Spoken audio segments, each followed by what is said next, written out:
कहना चाहूंगा कि ओ लोगों, तुमने मुसलमान के जज्बात को समझा नहीं है। हम तो स्टेज से कहते हैं हमको गालियां देना है दे दो, हम बर्दाश्त कर लेंगे। हमारी माँ को गालियां देना है दे दो, हम बर्दाश्त कर लेंगे। हमारे खानदान को गालियां देना है दे दो, हम बर्दाश्त कर लेंगे। लेकिन अल्लाह की कसम, अगर कोई मेरे मुस्तफा की शान में गुस्ताखी करता है तो फिर याद रखना, हम फिर बर्दाश्त करने को तैयार नहीं होते गए। हम तो कहते गए कि या रसूल अल्लाह, तुम्हारे लिए जमीनो समा, तुम्हारे लिए मकीनो मका, तुम्हारे लिए चुनीनो चुना, तुम्हारे लिए बने दो जहां, तुम्हारे लिए। हम तो कहते गए ये दौलत क्या, ये खानदान क्या, ये इज्जत क्या, हम अपनी जान को भी मदीने वाले मुस्तफा पर कुर्बान करने को तैयार है। हम वो है जो गौसे आजम ने इस्लाम दिया है। हमारा इस्लाम वो है जो हिंदुस्तान में गरीब नवाज ने इस्लाम दिया है। लोग इस्लाम को बदनाम करते गए। मैं कहना चाहूंगा, एक बादशाह का आपने नाम सुना है जिनका नाम हजरत औरंगजेब आलम। मैं कुरान से दलील दूं, लोग कहेंगे मौलाना ये तो आप अपने मजहब की किताब की बात करते हो। अगर मैं हदीस पढ़ूं, लोग कहेंगे अपने मजहब की बात कर रहे हो। लेकिन ये मेरे हाथ में किताब है श्रीमद् भागवत गीता। ये मैं क्यों पढ़ रहा हूं? इसलिए पढ़ रहा हूं, आज पूरी दुनिया में लोग इस्लाम को बदनाम करना चाहते हैं। पूरी दुनिया में आज ये सोशल मीडिया का दौर है, तरह तरह की बोलियां बोलने वाले लोग मौजूद हैं। टीवी के स्क्रीनों पे डिबेट करते हैं लोग इस्लाम को बदनाम करने के लिए। लेकिन मैं कहना चाहूंगा आपसे भी, जो अगल बगल में पैगाम मेरा पहुंच रहा है, मोइनुद्दीन कादरी उससे भी कहना चाहेगा, लोगों तुम टीवी के डिबेट को देखकर इस्लाम को मत समझो। इस्लाम कितना खूबसूरत दीन है। मुफ्ती साहब, कारी साहब, हालात ये हो गए हैं, आज किसी शराबी को किसी ने देख लिया, लोग कहते गए यही इस्लाम है। किसी जुआ खेलने वाले को देखा, लोग कहते गए यही इस्लाम है। किसी माँ बाप के नाफरमान को देख लिया, लोग कहते गए यही इस्लाम है। मैं कहना चाहूंगा मेरे भाइयों, अगर इस्लाम को समझना चाहते हो, किसी जुआड़ी को देखकर इस्लाम को मत समझो, किसी शराबी को देखकर इस्लाम को मत समझो। अगर इस्लाम को समझना चाहते हो, मदीने वाले मुस्तफा की जीवनी को, हुजूर की सीरत को पढ़ते जाओ, इस्लाम को समझते चले जाओगे। इस्लाम की मोहब्बत दिल में आ जाएगी। गौर से सुनिएगा, इस्लाम क्या बताता है। आज लोग बकवास करते हैं, इस्लाम मानवता का पैगाम नहीं देता है, इस्लाम इंसानियत का पाठ नहीं पढ़ाता है। जरा गौर से सुनिएगा, इस्लाम पाठ नहीं पढ़ाता है। किताब तुम्हारी है, मेरे हाथ में किताब सबसे पहले श्रीमद् भागवत गीता है। मैंने इसमें निशान भी लगा दिया है। आप थोड़ी देर सुने, मैं अपने मौजू ही की तरफ जा रहा हूं। जो कुरान की मैंने आयत पढ़ी है उसी पर मुकम्मल मेरी गुफ्तगू होगी। किताब मेरे हाथ में है, श्रीमद् भागवत गीता। एक मंत्र सुनिए, इसका एक श्लोक सुनिए। वायुर्देयर्मुगड़ी वरुणा शशंका प्रजापतिष्ठं पर पितामहश्च नमो नमस्ते सुषाहस्कृता पुनश्च भोयोपि नमो नमस्ते। वायुर्देयर्मुगड़ी वरुणा शशंका प्रजापतिष्ठं पर पितामहश्च नमो नमस्ते सुषाहस्कृता पुनश्च भोयोपि नमो नमस्ते। गणेशियं चरणं शीशमनं शशांकं चरणं शीशमनं पर्वतं चरणं शीशमनं गंगाजलं स्नानं पंडितम गौदानं स्वाहा। कल की अवतार न्यार पंतम पृथ्वी मध्यम और वसिक्कारतम बलवन स्वान्नम लमलघीयं पशुपनम तपस्यं वीरं महावीर गुरुं प्राणं प्रादीपं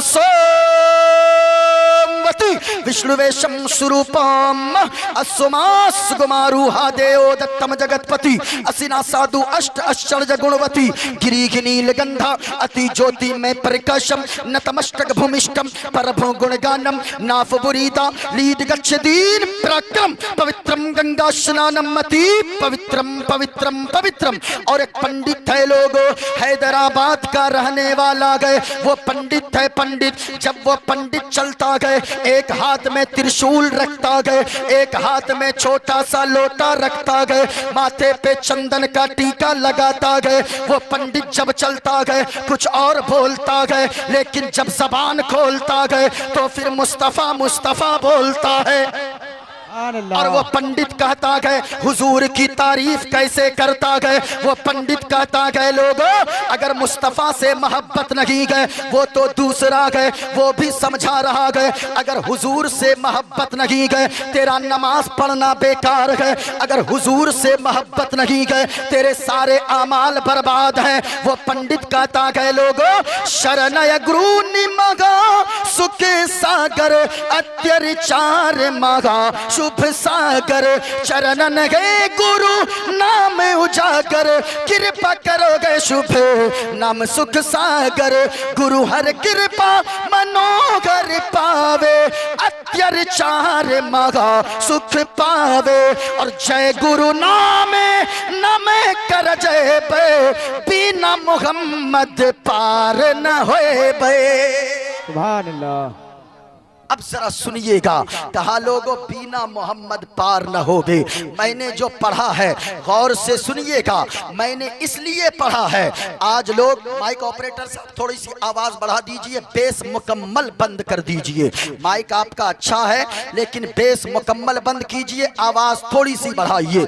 गौर से सुनिएगा, आज लोग इस्लाम को बदनाम करने की साजिशें रच रहे गए। टीवी पर देखिए इस्लाम को लोग कहते गए कि मानव नहीं सिखाता है। मैं आपसे कहना चाहूंगा आज जो लोग कहते हैं ये मौलवी भड़का देता है। अभी आपने मुफ्ती सलमान अजहरी साहब का तो नाम सुना होगा ना। आज सुप्रीम कोर्ट ने कुछ दिनों पहले गुज़िश्ता वो यानी गालिबन कितने तारीख को 16 तारीख को उन्हें सुप्रीम कोर्ट ने उसे बेगुनाह साबित करके और उसे कहा कि नहीं ऐसी कोई बात उन्होंने नहीं कहा है। लेकिन याद रखिएगा तरह तरह की लोग टिप्पणी करते नजर आ रहे थे कि ये मौलवी भड़काता है, ये मुसलमान भड़क जाता है, ये बच्चा भड़क जाता है। मुसलमान का बच्चा भी जब बोलता है यजीदी खेमों में जलजला पैदा हो जाता है। मैं ऐसे लोगों से कहना चाहूंगा कि ओ लोगों तुमने मुसलमान के जज्बात को समझा नहीं है। हम तो स्टेज से कहते हैं हमको गालियां देना है दे दो, हम बर्दाश्त कर लेंगे। हमारी माँ को गालियां देना है दे दो, हम बर्दाश्त कर लेंगे। हमारे खानदान को गालियां देना है दे दो, हम बर्दाश्त कर लेंगे। लेकिन अल्लाह की कसम अगर कोई मेरे मुस्तफा की शान में गुस्ताखी करता है तो फिर याद रखना हम फिर बर्दाश्त करने को तैयार नहीं होते गए। हम तो कहते गए कि या रसूल अल्लाह तुम्हारे लिए जमीनो समा, तुम्हारे लिए मकीनो मका, तुम्हारे लिए चुनीनो चुना, तुम्हारे लिए बने दो जहां, तुम्हारे लिए। हम तो कहते गए ये दौलत क्या, ये खानदान क्या, ये इज्जत क्या, हम अपनी जान को भी मदीने वाले मुस्तफा पर कुर्बान करने को तैयार है। सुभान अल्लाह। हाँ हुजूर के लिए हम जीते गए और मौत भी आए तो मदीने वाले मुस्तफ़ा के लिए। मैं ऐसे दलालों से कहना चाहूँगा जो लोग कहते इस्लाम मानवता का पाठ नहीं पढ़ाता है, इस्लाम इंसानियत नहीं सिखाता है, जो लोग कहते गए इस्लाम आतंकवाद को बढ़ावा देता है, मैं ऐसे लोगों से कहना चाहूँगा कान खोल कर सुनो इस्लाम पैगाम क्या देता है। तुमने इस्लाम को समझा ही नहीं। हमारा इस्लाम वो नहीं है जो टीवी में दिखाया जाता है, हमारा इस्लाम वो है जो मदीने वाले मुस्तफ़ा के किरदार से दुनिया में फैला है। हमारा इस्लाम वो है जो गौसे आजम ने इस्लाम दिया है। हमारा इस्लाम वो है जो हिंदुस्तान में गरीब नवाज ने इस्लाम दिया है। लोग इस्लाम को बदनाम करते गए। मैं कहना चाहूँगा एक बादशाह का आपने नाम सुना है जिनका नाम हजरत औरंगजेब आलमगीर है। लोग कहते बड़ी क्रूरता वाले बादशाह थे। आपने उनकी तारीख को नहीं पढ़ा है, आपने उनकी हिस्ट्री को नहीं पढ़ा है। औरंगजेब आलमगीर कौन थे?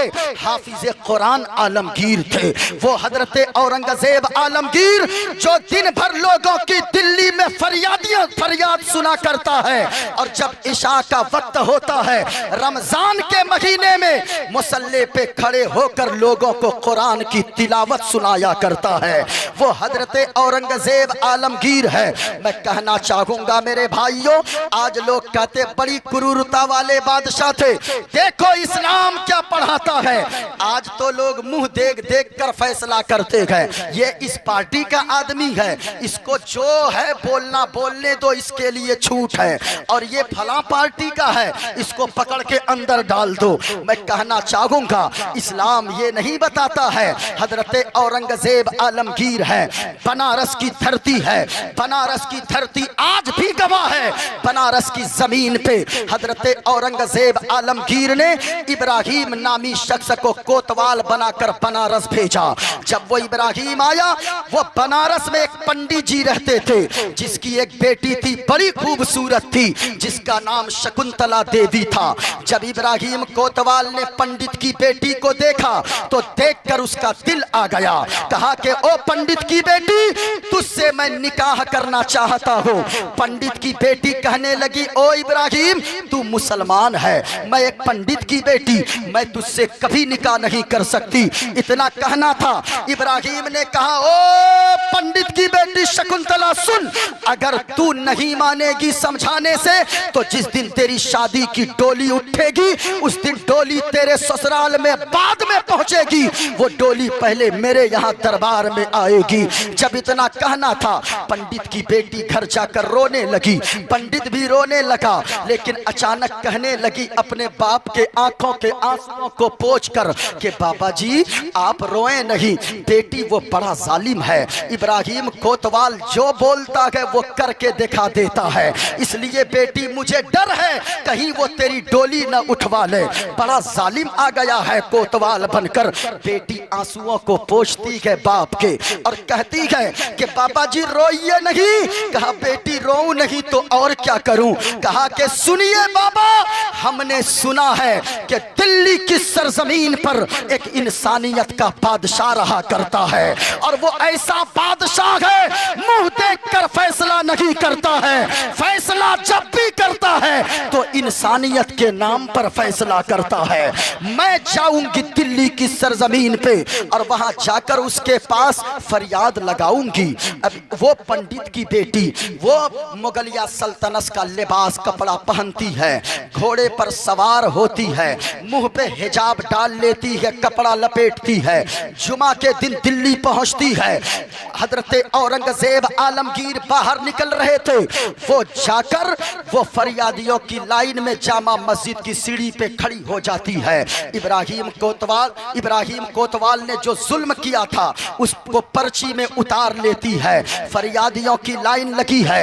हजरत औरंगजेब आलमगीर नमाज पढ़ाकर बाहर निकलते गए, फरियादियों से पेपर लेते जाते हैं, लेकिन आखिर में इनका नंबर आता है पंडित की बेटी का। जैसे ही कागज को हाथ में लिया, पढ़ा हजरत औरंगजेब आलमगीर ने, और उसके बाद अपनी चादर को उतारा, शकुंतला देवी के बदन पे रख दिया और सर पे रख कर कहे हजरत औरंगजेब आलमगीर ने कि ए बेटी शकुंतला, तेरा लिबास ये नहीं है जो तू पहन कर आई है, तेरा लिबास तो ये है, तू पर्दे में लिपट कर रहने की चीज है। सुन बेटी, जा, तेरी मदद करने औरंगजेब आलमगीर बनारस जरूर आएगा। वो शकुंतला तो घर आ गई। अब पंडित जी परेशान है, क्या होगा। शादी की तारीख तय हो गई, डोली उठने वाली है। पंडित कहने लगा, ओ बेटी शकुंतला, कहाँ गया वो तू कह रही थी इंसानियत का बादशाह है, अब तक वो नहीं पहुंचा है। बेटी पंडित की कहने लगी कि ए बाबा, हमें यकीन है, आप मानो या ना मानो, जिस मोहब्बत से उसने मुझको बेटी कहा है, एक बाप अपनी बेटी की इज्जत बचाने बनारस जरूर आएगा। अल्लाह अकबर। अब जरा सुनिएगा, एक बाप जरूर आएगा।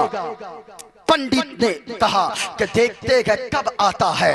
डोली सजने लगी, इब्राहिम कोतवाल अशरफियां उधर बांट रहा था।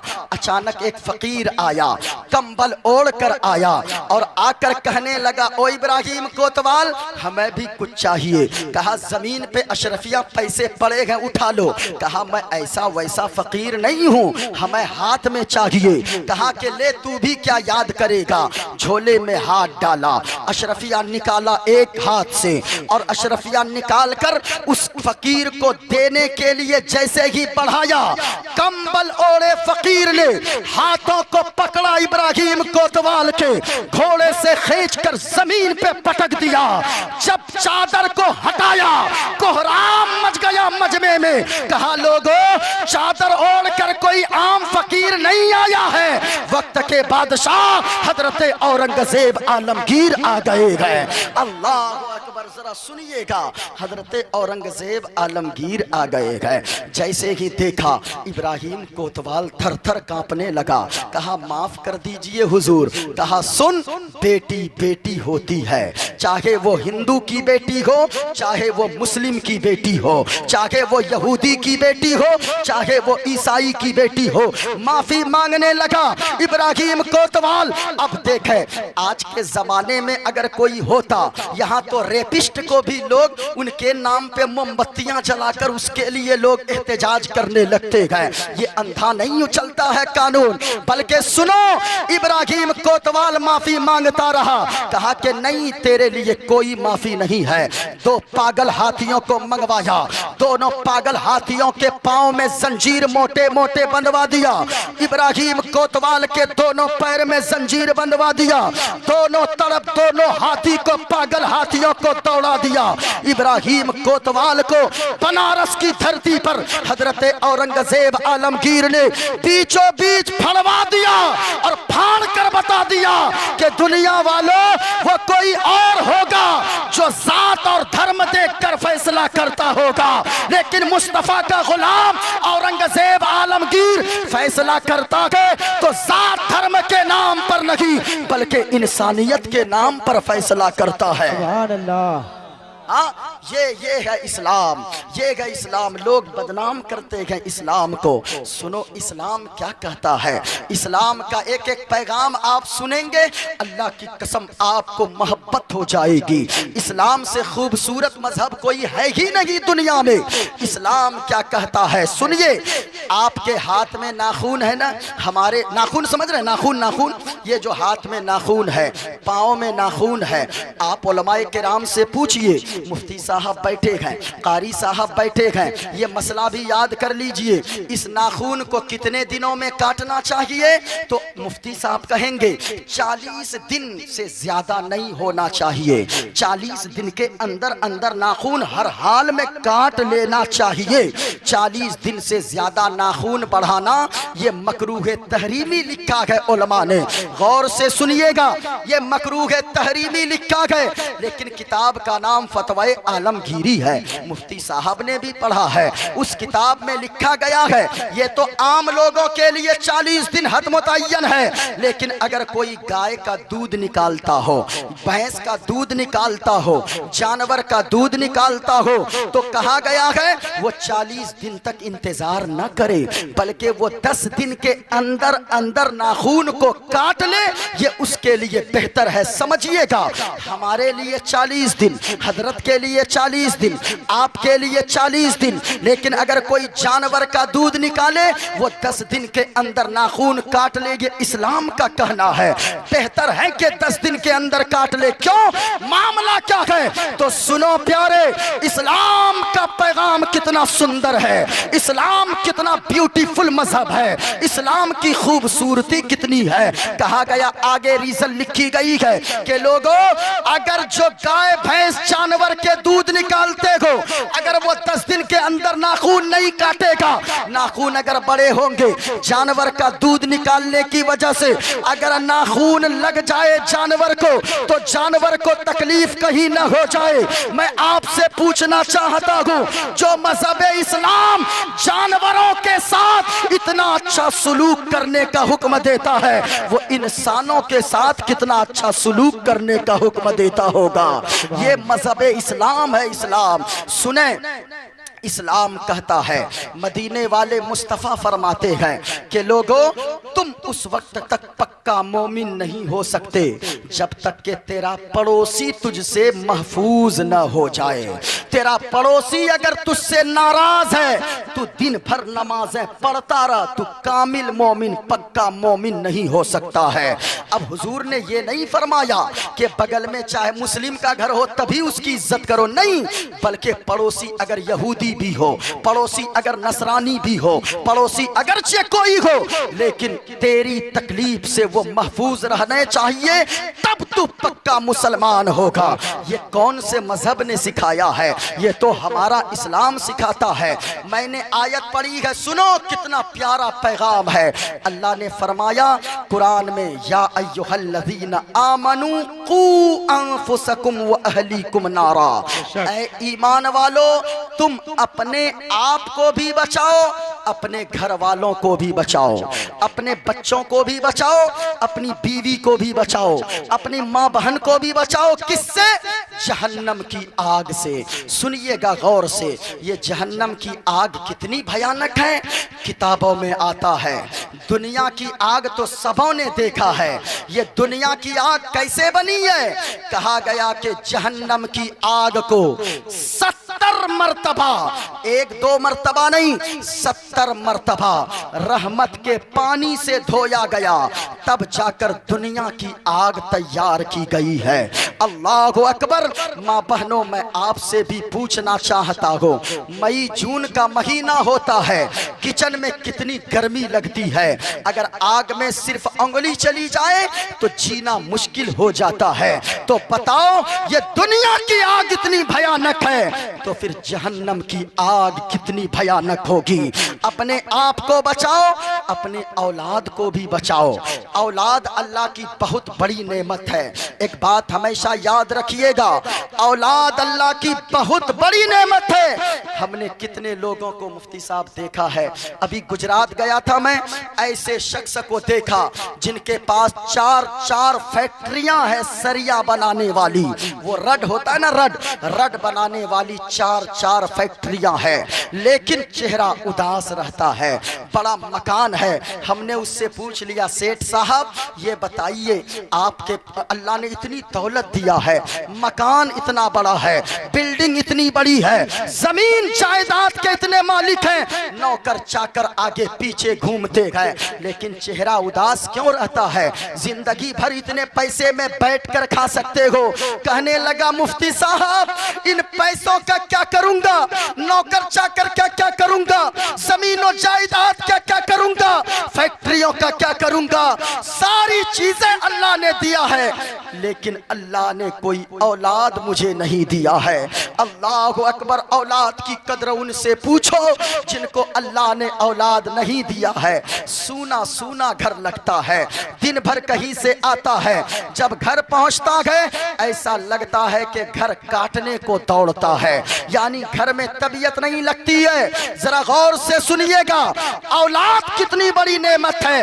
वो तो परेशान है, औलाद नहीं है। और एक मजदूर इंसान जो 8 घंटा दूसरे के खेतों में काम करता है, दूसरे के यहाँ मजदूरी करता है, लेकिन 8 घंटा मजदूरी करने के बाद, कोदाल चलाने के बाद जब वो अपना घर आता है, 4 साल की बेटी को देखता है, अपने गोद में उठाकर सीने से लगाता है। उस गरीब की खुशी पे कुर्बान जाना, वो गरीब बेटी को उठाकर अपने सीने से लगाकर इतना खुश होता है, ऐसा लगता है अल्लाह ने बेटी की मोहब्बत की वजह से अल्लाह ने सारे थकन को दूर फरमा दिया है, जिंदगी में खुशियां ही खुशियां अता फरमा दिया है।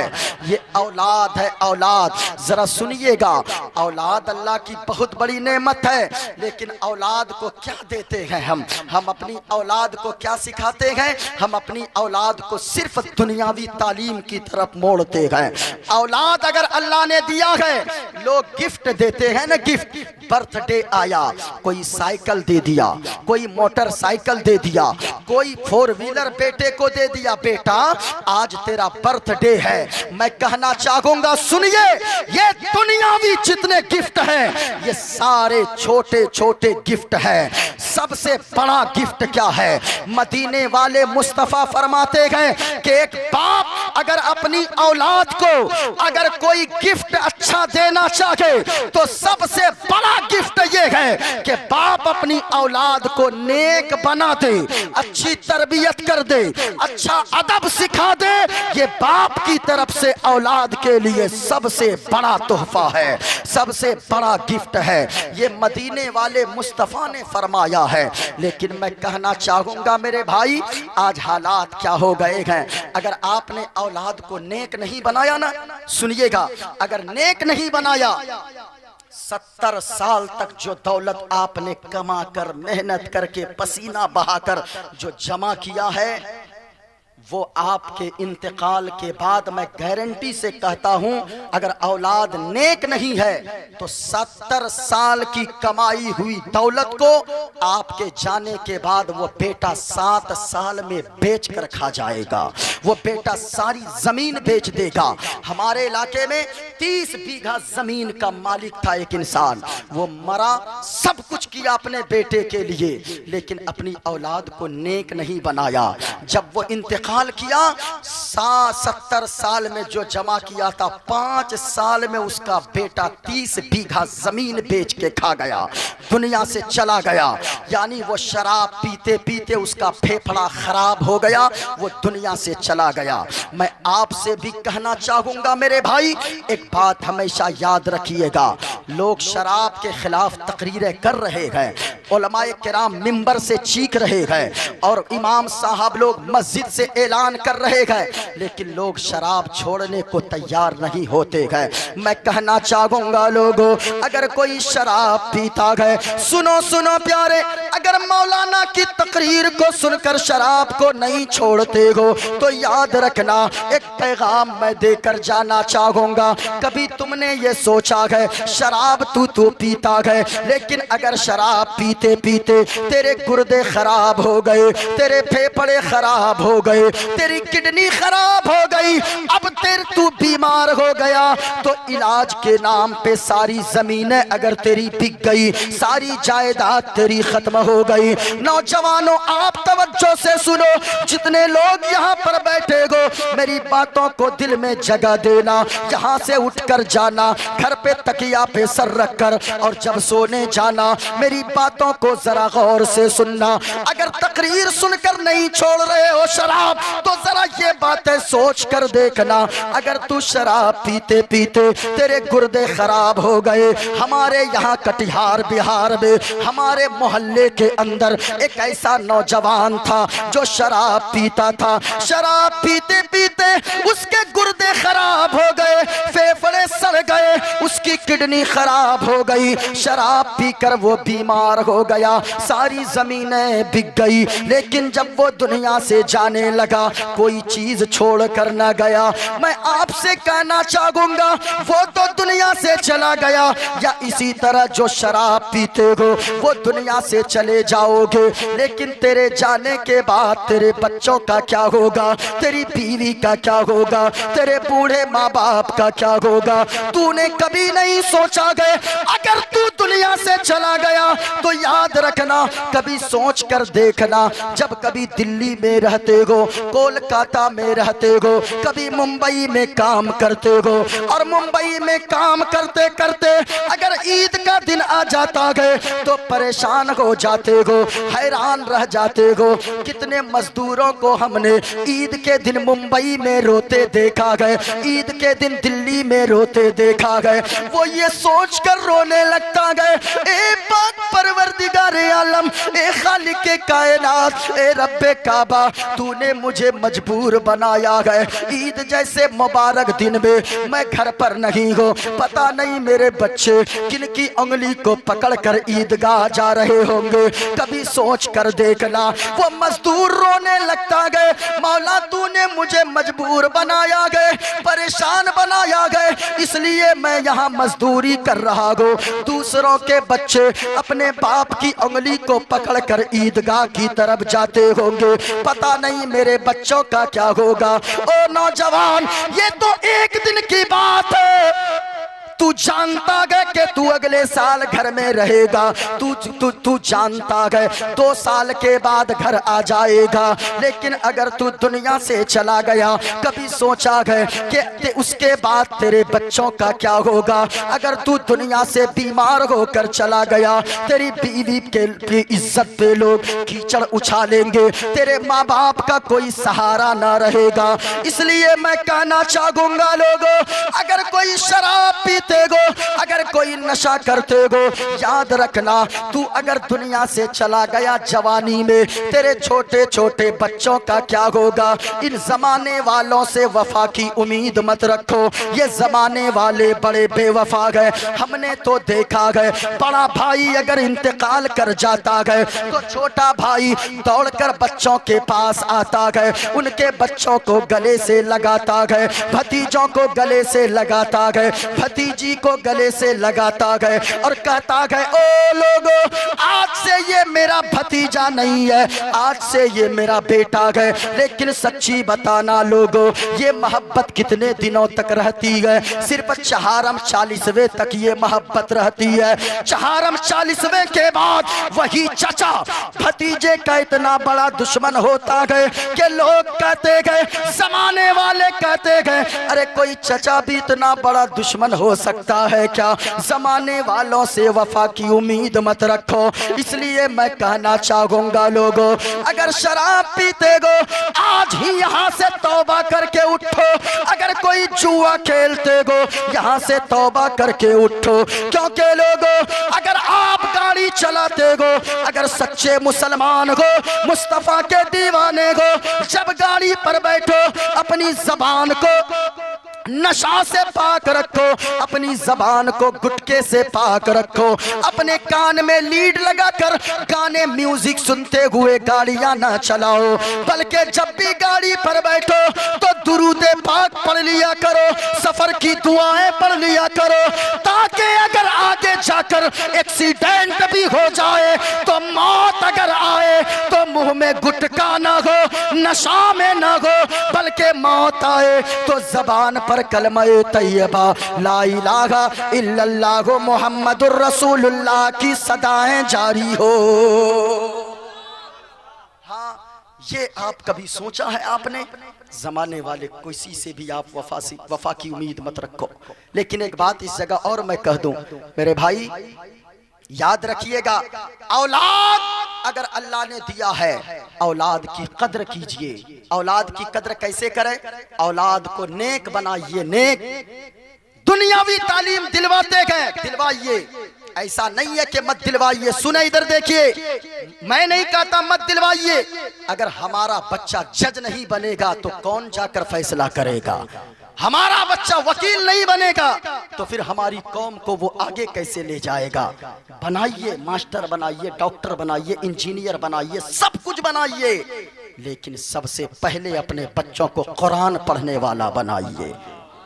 सबसे पहले हमने देखा है, कारी साहब, मुफ्ती साहब, ऐसे ऐसे बेटों को देखा है कि बाप का चहारम हो रहा है, इसाले सवाब की महफिल सजी है, मदरसे के बच्चे जाकर वो कुरान पढ़ रहे हैं और उसका बेटा वो मुंह में गुटखा ठूस कर वो लोगों को पानी पिला रहा है। मैं कहना चाहूंगा, क्या फायदा हुआ? जमीन दे दिया आपने, मकान दे दिया आपने, दुकान दे दिया आपने, सब कुछ दे दिया। कम से कम इतना लायक तो बना देते, आपका इंतकाल होता, आपका बेटा कब्र पे जाके कुरान की एक आयत पढ़ देता। मुफ्ती साहब उतनी मोहब्बत से दुआ नहीं कर सकते गए, कारी साहब इतनी मोहब्बत से खुलूस से आपके लिए दुआ नहीं कर सकते गए जितना एक बेटा अपने माँ बाप के लिए खुलूस के साथ आंसू बहाकर दुआएं कर सकता है। कभी सोचा है आपने? लेकिन नहीं, हमने सब कुछ बनाया। मैं कहना चाहूंगा, क्यों नहीं पढ़ाते मदरसे में? कहते हैं हजरत अगर मैंने पढ़ाया तो कितना कमाएगा? 10,000 कमाएगा, 5,000 कमाएगा। आपने ये तो देखा। मैं कहना चाहूंगा, हाफिज बनाइए। ऐसा नहीं हो सकता है हमारा एक मदरसे में पढ़ने वाला बच्चा हाफिज बनेगा, हाफिज बनने के बाद कोर्ट का वकील भी बनेगा, मौलाना बन जाएगा और उसके बाद वो जाकर कोर्ट का जज भी बनेगा। बड़ी खुशी हुई। अल्लाह सलामत रखे इन असातिज़ा को जितने यहाँ बैठे हैं। आपने मदरसा कायम किया है, रसूलुल्लाह का घर आपने तामीर किया है। यकीनन याद रखिएगा, बड़ी खुशी हुई। कितने बच्चे ऐसे हैं, माँ बाप खुश नसीब है उनके, जिनके बच्चे स्कूल में भी पढ़ते हैं और वो जाकर मदरसे में हिफ्ज भी कर रहे हैं। आपको पता है, आपके यहाँ ही बहुत सारे बच्चे हैं स्कूल भी कर रहे हैं, वो 7-7, 8 पारे, 10 पारे, 18 पारे, 20 पारे हिफ्ज भी कर चुके हैं। वो माँ बाप खुश नसीब हैं। ऐसा क्यों नहीं हो सकता? मेरा बेटा हाफिज भी बनेगा, आलिम भी बनेगा, कोर्ट का जज भी बनेगा। जिस दिन ऐसा हो गया कि एक मौलाना जज की कुर्सी पर जाकर बैठा, एक हाफिज वकील बना, तो मैं गारंटी के साथ कहता हूं, अगर कोई आलिम दीन जज की कुर्सी पर बैठेगा तो वो रिश्वत लेकर फैसला ना करेगा, वो घूस लेकर फैसला ना करेगा। जब भी वो फैसला करेगा, फारूक आजम की अदालत को सामने रखकर फैसला करेगा। ऐसा नहीं हो सकता है? हो सकता है, लेकिन हमने क्या समझा, मदरसे में पढ़ाएंगे तो मेरा बेटा मौलवी साहब बन जाएगा। मत बनाइए मौलवी साहब, लेकिन कुरान पढ़ने वाला जरूर बनाइए। कुरान पढ़ने वाला कम से कम इतना तो बना दें कि जब मदरसा बंद रहे, छुट्टी रहे रमजान के महीने में, कोई कुरान पढ़ने वाला न मिले तो बेटा इस आंसू बहा बहा कर इस तरह मोहब्बत में कुरान पढ़े कि रब की रहमत जोश में आए और फरमाए फरिश्तों से, अल्लाह फरमाए कि ओ फरिश्तों, इसके आंसुओं के सदके में इनके बाप को भी जन्नत अता कर दो और इनकी माँ के भी गुनाहों को माफ फरमा दो। ऐसा नहीं हो सकता है? हो सकता है, लेकिन हालात इतने बिगड़ गए। हमारा बच्चा 4 साल का होता है, हम कहते अभी छोटा है, नन्ना सा है, मुन्ना सा है। बच्चों की तरबियत बचपन से कीजिए। आज 3 साल 4 साल की उम्र में लोग हॉस्टल में डाल देते हैं, ये इस्लाम नहीं सिखाता है। अपने बच्चों को कम से कम 7 साल की उम्र तक, कितने साल? ऊंचा बोले पूरा मजमा, कितने साल? 7 साल की उम्र तक अपने पास रखें। वो बच्चा पढ़ाने से नहीं सीखता है, वो बच्चा माँ बाप के किरदार को देखकर सीखा करता है।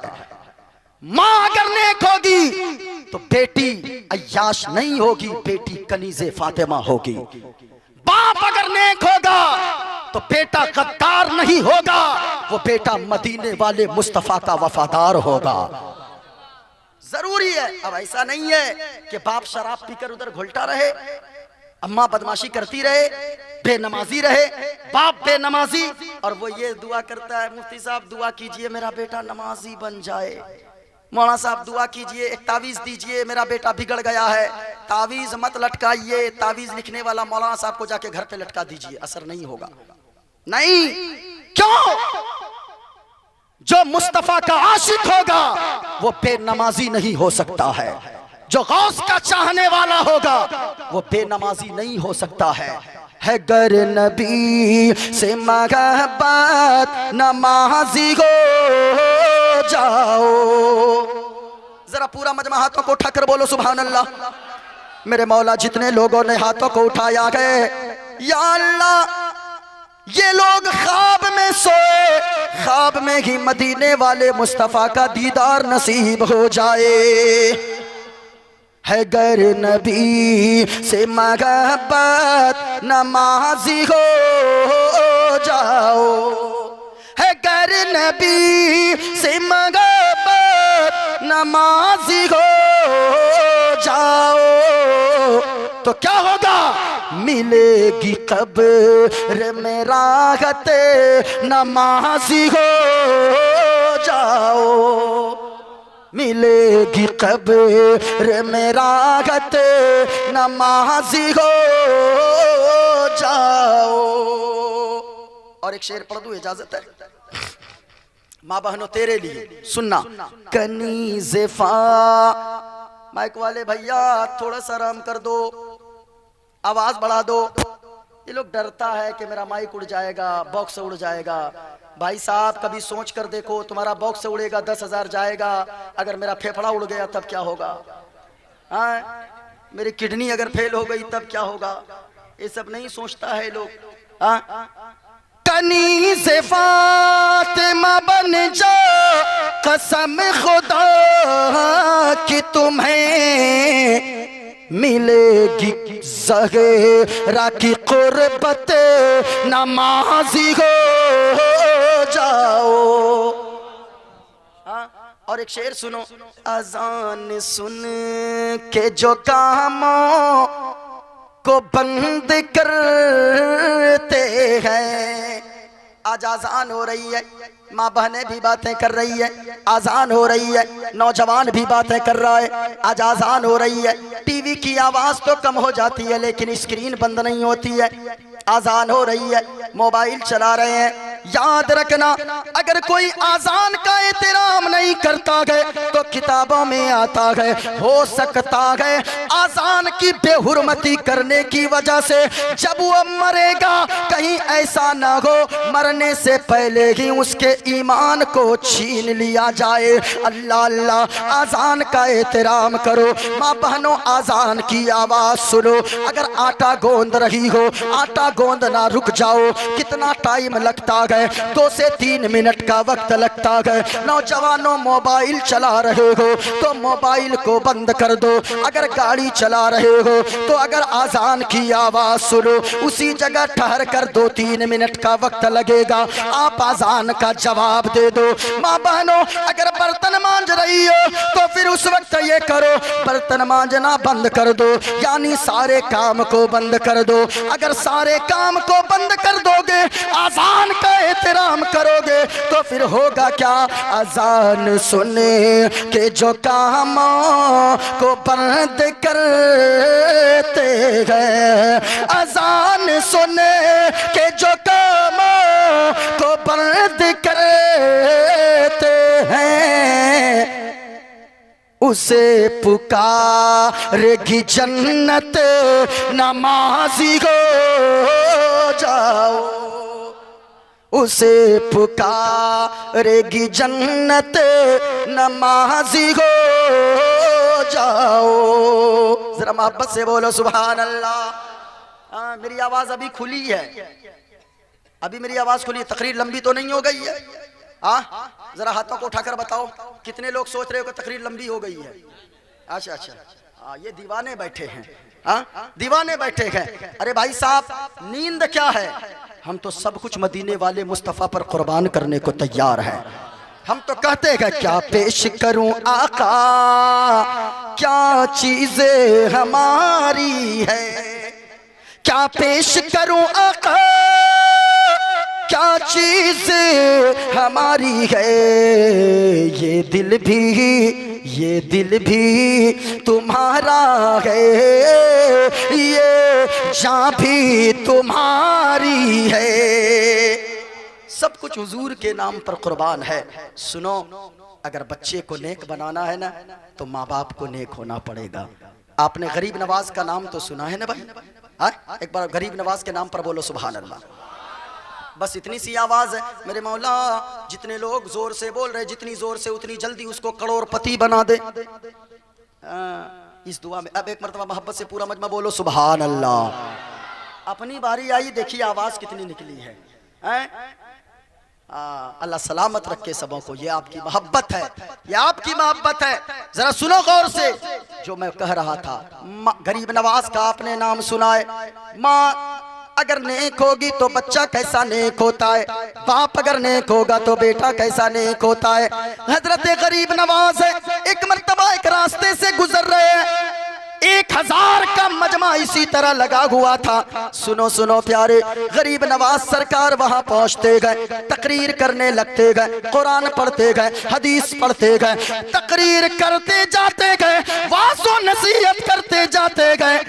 जबान में अल्लाह ने वो असर अता फरमाया था कि 1000 लोगों ने तकरीर को सुना। गरीब नवाज के बयान को सुनकर 1000 लोगों ने, सारे मजमा के लोगों ने तौबा गुनाहों से कर लिया, कलमा पढ़कर मुसलमान हो गया। घर आए मुस्कुराते हुए, माँ बैठी थी आंगन में। ओ बेटा, मोइनुद्दीन बहुत मुस्कुरा रहा है, क्या बात है? मेरा नाम जो मोइनुद्दीन रखा गया है ना, आला हजरत ने फरमाया है कि हिंदुस्तान में एक ऐसी जगह है जहाँ पे दुआ बहुत जल्दी कबूल हो जाती है। वो सरकार गरीब नवाज का रोज़ा है। 5 बहनें मेरी हैं, बड़ी बड़ी सब। 5 बहन के बाद अल्लाह ने वो अक्ल अता फरमाया मेरे वालिद साहब को। किसी ने कहा अजमेर जाकर देखो, वो गरीब नवाज अगर करम फरमा देना तो उनके वसीले से अल्लाह ताला जरूर तुम्हें औलाद नरीना अता फरमा देगा। गए, लोग कहते क्या मिलता है? मोइनुद्दीन जो मेरा नाम है वहां से आए। दूसरे साल छठी शरीफ के दिन 6 रजब को मोइनुद्दीन कादरी की पैदाइश हुई।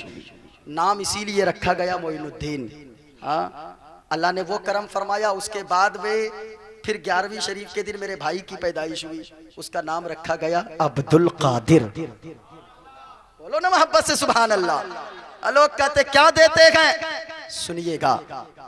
गरीब नवाज मुस्कुराते हुए आए, माँ कहने लगी बेटा मोइनुद्दीन ये बताओ तू मुस्कुरा क्यों रहा है? कहने लगे गरीब नवाज, ओ माँ सुनो सुनो, तेरा बेटा मुस्कुराएगा नहीं तो क्या करेगा? तेरे बेटे की जबान में अल्लाह ने वो असर अता फरमाया है कि तेरा बेटा जा रहा था रास्ते से, 1000 का मजमा लगा हुआ था, तेरे बेटे ने ऐसी तकरीर किया है, अल्लाह ने जबान में वो असर अता फरमाया है कि तकरीर को सुनकर 1000 लोग गुनाहों से तौबा कर लिए, कलमा पढ़कर मुसलमान हो गए।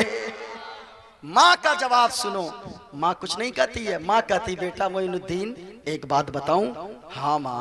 कहा सुनो मोइनुद्दीन, ये जो तेरी जबान में असर है, अल्लाह ने जो ये तासीर अता फरमाया है, ये तेरी जबान में जो असर है, जहां तू बयान करता है लोगों का दिल पिघल जाता है, लोगों का दिल नरम हो जाता है। बेटा मोइनुद्दीन, इसमें तेरा कमाल नहीं है, बल्कि इसमें सबसे बड़ा तेरी माँ का कमाल है।